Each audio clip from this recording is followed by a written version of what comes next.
എല്ലാവർക്കും നമസ്കാരം. എൻ്റെ ചാനലിലെ പുതിയൊരു വീഡിയോയിലേക്ക് സ്വാഗതം. അപ്പോൾ നമ്മൾ ഇന്ന് ഇൻസ്റ്റൻ്റ് ആയിട്ടുള്ള ഒരു പിസ്സയുടെ റെസിപ്പിയാണ് നോക്കുന്നത്. ഹെൽത്തി ആയിട്ടുള്ള പിസ്സയാണ്. അപ്പോൾ അതിന് വേണ്ടി നമുക്ക് ഒരുപാട് സാധനമൊന്നും ആവശ്യമില്ല. ഞാനിപ്പോൾ ഇവിടെ എടുത്തിരിക്കുന്ന പോലെ ഒരു 6 ബ്രെഡും ഒരു 3 മുട്ടയാണ് നമുക്ക് ആവശ്യമുള്ളത്. കോഴിമുട്ട, താറാമുട്ട നിങ്ങളുടെ ഇഷ്ടാനുസരണം ഉപയോഗിക്കാം. അപ്പോൾ അത് രണ്ടും കൂടെ എടുത്ത് നല്ലതുപോലെ ഒന്ന് മിക്സ് ചെയ്യണം. മിക്സ് ചെയ്യുമ്പോൾ ഒരുപാട് വാട്ടറായി പോകേണ്ട ആവശ്യമില്ല. നമ്മൾ വെള്ളം വെച്ചല്ല, ഇതുപോലെ പാല് വെച്ചാണ്, വെള്ളം ചേർക്കാത്ത പാല് വെച്ചാണ് മിക്സ് ചെയ്തെടുക്കുന്നത്. ഒത്തിരി വാട്ടറായി പോവാത്ത രീതിയിൽ ഒരു കൊഴുത്ത പരുവത്തിൽ നമ്മളിതുപോലെ ഒന്ന് നല്ലതുപോലെ മിക്സ് ചെയ്തെടുക്കുക. ഒത്തിരി പാൽ ആദ്യമേ ഒഴിക്കാതെ കുറച്ച് ഒഴിച്ച് ഇതുപോലെ ഒന്ന് ഉടച്ച് ഒന്ന് ചെറുതായിട്ടൊന്ന് മിക്സ് ചെയ്തെടുക്കുക.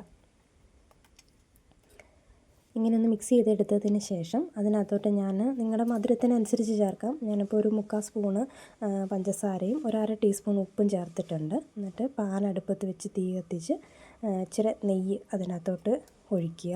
അതിന് ശേഷം നമ്മൾ ഈ സാധനം ഉണ്ടല്ലോ, മിക്സ് ചെയ്ത് വെച്ചിരിക്കുന്ന അതുപോലെ അടുപ്പത്തോട്ട് വെച്ചിട്ട് ചുറ്റും ഒരു പിസ്സയുടെ ആകൃതി അറിയാമല്ലോ, ഒന്ന് വട്ടത്തിൽ നല്ലൊരു റൗണ്ടിൽ ഒന്ന് പരത്തി കൊടുക്കുക. ഒരുപാട് കട്ടി കുറയ്ക്കേണ്ട, കുറച്ച് കട്ടി ഇരുന്നോട്ടെ. നല്ല ഇച്ചിരി കട്ടിയിൽ തന്നെ എല്ലാ സൈഡും ഒരു പിസ്സ ഷേപ്പിലോട്ടൊന്നാക്കി ഇതുപോലെ ഒന്ന് പരത്തി കൊടുക്കുക. ലോ ഫ്ലെയിമിലിട്ട് വേണം ചെയ്യാൻ, അതെപ്പോഴും ശ്രദ്ധിക്കണം. കാരണം ഹൈ ഫ്ലെയിമിലിട്ട് ചെയ്യുമ്പോൾ നമ്മൾ വേറെ ഒരുപാട് എണ്ണ കാര്യങ്ങളൊന്നും യൂസ് ചെയ്യുന്നില്ലാത്തതുകൊണ്ട് തന്നെ പെട്ടെന്ന് കരിഞ്ഞു പോകാനുള്ള സാധ്യതയുണ്ട്. അപ്പോൾ ഒരു 2 മിനിറ്റ് അടച്ചു വെച്ച് കുക്ക് ചെയ്യുമ്പോൾ ഇങ്ങനെ വന്നിട്ടുണ്ടാവും. ഇനി നമ്മൾ ചെയ്യേണ്ടത് അത് മറിച്ചിടുമ്പം ശ്രദ്ധിക്കണം. ഇച്ചിരി കട്ടിയുള്ളതായതുകൊണ്ട് പെട്ടെന്ന് അങ്ങ് എടുത്ത് പൊക്കുമ്പോൾ ചിലപ്പോൾ മുറിഞ്ഞു പോകാനുള്ള സാധ്യതയുണ്ട്. അപ്പോൾ മറിച്ചിടുമ്പോൾ ഇച്ചിരി ഒന്ന് ശ്രദ്ധിച്ച് മറിച്ചിടുക. അപ്പോൾ അത് ഇങ്ങനെ വന്നിട്ടുണ്ടാവും. ലോ ഫ്ലെയിമിൽ വെച്ചാണ് ചെയ്യേണ്ടത്. അപ്പോൾ ഇങ്ങനെ വന്നതിന് ശേഷം നമ്മളിനി ചെയ്യാൻ പോകുന്നത് വെച്ചാൽ ഇതിൻ്റെ മുകളിലെ ഫ്രൂട്ട്സ് കാര്യങ്ങളൊക്കെ ആഡ് ചെയ്യുന്നതിന് വേണ്ടിയിട്ട് നമുക്ക് ഒരു തക്കാളി സോസാണ് മുകളിൽ തേച്ച് കൊടുക്കുന്നത്.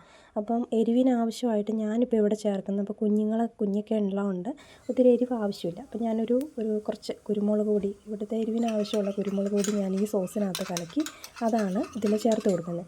നിങ്ങൾക്ക് കുരുമുളക് പൊടിയും അതിനോടൊപ്പം വേണമെങ്കിൽ ചതച്ച മുളകുകളുണ്ടെങ്കിൽ അതോ ഇതിൻ്റെ കൂട്ടത്തിൽ ചേർക്കാവുന്നതാണ് കേട്ടോ. എരിവിനനുസരിച്ച് നിങ്ങൾക്ക് ചേർക്കാം. അപ്പോൾ ഇങ്ങനെ നല്ലതുപോലെ ഇച്ചിരി ഒരു കട്ടിയിൽ നമ്മളിതുപോലെ സോസും ഈ കുരുമുളക് പൊടിയും കൂടെ മിക്സ് ചെയ്തിട്ടുള്ള ഈ സാധനം ഇങ്ങനെ തേച്ച് കൊടുക്കാം. നല്ലതുപോലെ തേച്ച് കൊടുക്കണം. ഞാനിവിടെ തേച്ച് കൊടുക്കുന്നുണ്ട്. അപ്പോൾ ലോ ഫ്ലെയിമിൽ വെച്ച് വേണം കുക്ക് ചെയ്യാനായിട്ട്. ഇത് തേച്ച് കൊടുക്കുന്ന സമയത്ത് നമ്മളങ്ങനെ തീ ഇടണമെന്നില്ല. ഇനിയിപ്പോൾ അടച്ച് വെച്ച് ഇതിൻ്റെ ചൂടുണ്ടെങ്കിൽ അത് അടച്ച് വെച്ചിട്ട് 2 മിനിറ്റ് 3 മിനിറ്റും കൂടെ വേവിച്ചാൽ മതിയാവും. അപ്പോൾ ഇങ്ങനെ ചെയ്തതിന് ശേഷം ഇനി നമുക്ക് അതിൻ്റെ മുകളിലോട്ട് ഫ്രൂട്ട്സോ വെജിറ്റബിൾസോ ഒക്കെ വേണമെങ്കിൽ ആഡ് ചെയ്യാം. കുട്ടികൾക്കൊക്കെ ഏറ്റവും കൂടുതൽ ഇഷ്ടപ്പെട്ട റെസിപ്പി കൂടിയായിരിക്കും. പിന്നെ പൊതുവേ കുഞ്ഞുങ്ങൾക്ക് വെജിറ്റബിൾസൊക്കെ കഴിക്കാൻ മടിയാണല്ലോ. അപ്പോൾ നമുക്കങ്ങനെ അവർക്ക് ഫ്രൂട്ട്സ് ആണെങ്കിലും വെജിറ്റബിൾസ് ആണെങ്കിലും പിസ്സ രൂപത്തിൽ തന്നെ അവരുടെ ഉള്ളിൽ ചെല്ലാനുള്ള ഒരു ഐഡിയ കൂടിയാണ് കേട്ടോ ഇത്. അപ്പോൾ ഞാൻ ഇതിനകത്ത് കുറച്ച് മാതളനാരങ്ങയാണ് ആദ്യമേ ആഡ് ചെയ്യുന്നത്. അതിൻ്റെ ഫ്ലേവറും ഇതിൻ്റെ കൂടെ ചെല്ലുമ്പോൾ നല്ലതായിരിക്കും. പിന്നെ കുറച്ച് മുട്ടക്രോസ്, പിന്നെ കുറച്ച് സവാള, അതുപോലെ കുറച്ച് തക്കാളി, പിന്നെ കുറച്ച് എരിവില്ലാത്ത കുറച്ച് ക്യാപ്സിക്കം ഉണ്ടെങ്കിൽ അതിടാം. മുളക് ഞാൻ ഇവിടെ ഉണ്ടായിരുന്ന മുളക് കുറച്ച് എരിവില്ലാത്തത് അതിടും. ക്യാപ്സിക്കം ഇടാവുന്നതാണ് കേട്ടോ. അപ്പോൾ എൻ്റെ കൈവശം ഇല്ലായിരുന്നു, അതുകൊണ്ട് ഞാനിങ്ങനെ ചെയ്തതേ ഉള്ളൂ.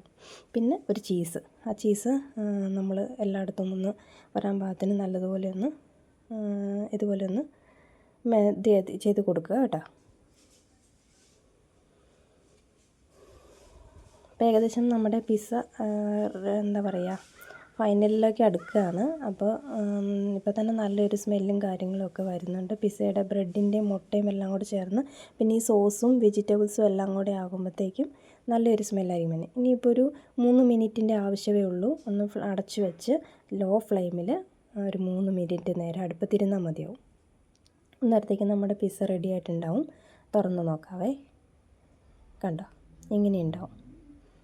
ഇനി നമുക്കതെടുത്ത് എല്ലാവർക്കും പീസായിട്ട് മുറിച്ച് കഴിക്കാം.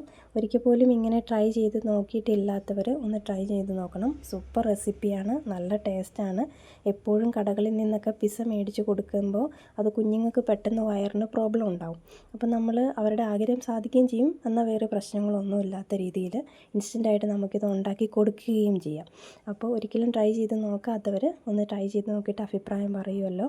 അതുപോലെ എൻ്റെ വീഡിയോസ് കാര്യങ്ങളൊക്കെ ഞാൻ സ്റ്റാർട്ടിംഗ് ആണ്, അപ്പോൾ ഒരുപാട് കുറ്റങ്ങളും കുറവുകളും ഉണ്ടാവും, നിങ്ങളതൊക്കെ ക്ഷമിക്കണം.